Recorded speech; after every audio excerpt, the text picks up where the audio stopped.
जवाब निश्चिंत भाव में दिया महिषासुर को बध हवा कथा ही हम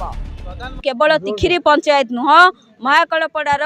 सबु गाँव में बुली मु बुलबी मो सहित घटना जो घटी से बाबद में मु समस्त को कहबी। 24 मसीह दुर्गांकर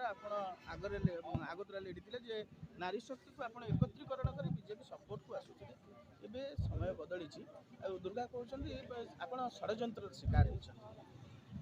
से जो षडयंत्र कथा कहते मुझे पदे कहवाक चाहिए महाकालपड़ावासी 15 वर्ष जन को शासन करने को देले महाकालपड़ावासी एत भल पाइले 2024 मसीह गभीर जल में फोपाड़ी देले आउ जड़े जो नेतृत्व नेले सी हूँ महिषासुर आम कहबू क्या जहाँपाई खटुलु से बर्तमान आमर विनाश कर निर्यातना दौरान तो ये साधारण लोक निश्चित भाव में बुझीपे महाकालपड़ार एमती स्थिति बर्तमान है आगामी दिन में नारी शक्ति यहाँ केबे भी बर्दाश्त करिवो नाही 2029 रे यार जवाब निश्चिंत भाव में दिया निश्चित भाव में महिषासुर को बध हवा कथा ही हम।